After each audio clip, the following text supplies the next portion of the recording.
What's up everyone, I'm Colin Moriarty, editor of IGN PlayStation.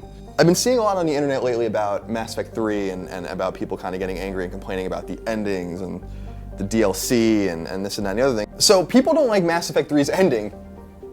That's it. Some people don't like Mass Effect 3's ending, so they want a petition to change it. That's the reason that they want BioWare to change it, because they didn't like it. It's not like Drew Karpyshyn and his team or the other writers that stepped into Mass Effect 3. It's not their vision, it's your vision. It's exactly what you wanted, right? I hated the ending of Battlestar Galactica. I hated the ending of Rosemary's Baby. You know, that had really bad endings, but you know what? The adventure in getting to that ending was pretty good still, and I don't think it ruins the entire project. There's just a proper and improper way to go about criticizing a project and accepting you know, that the fiction that's being made perhaps maybe isn't the way you wanted it to be. There was this one game that came out not too long ago. It's called Resistance 3, and I really hated the ending even though I was invested in it so much. So I thought the ending of the game was abysmal. Here's what I didn't do. I didn't go on Twitter and lambast and harass the guys who made Resistance 3.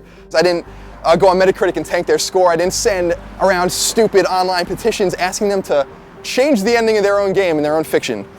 That's actually what's happening with Mass Effect 3 right now. People are petitioning BioWare to go back and change the ending of the game as if you wrote the fiction and they didn't, as if it's your game and not theirs. That's not to say you can't disagree. That is to say that there is a proper way to disagree. At the same time, people are upset about From Ashes DLC because it's day one DLC. You didn't get the complete game! No, there was day one DLC, and that's unforgivable! Because God forbid BioWare and Electronic Arts, they want to make money. I know that game development's supposed to be altruistic and it's supposed to be people just make games for fun and then they go home and sleep on cots in their mom's basement because that's the way the game industry's always worked, right? So BioWare makes day one DLC From Ashes and Electronic Arts says that it's on the disc.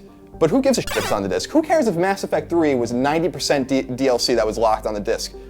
That doesn't mean anything. It's their game.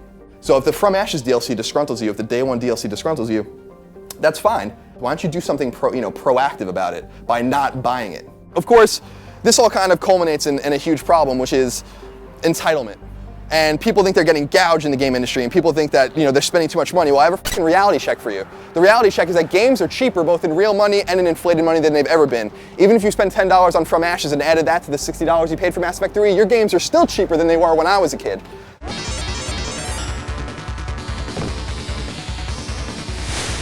If you agree or disagree, you can always let me know on Twitter. Follow me at NoTaxation. I'm out.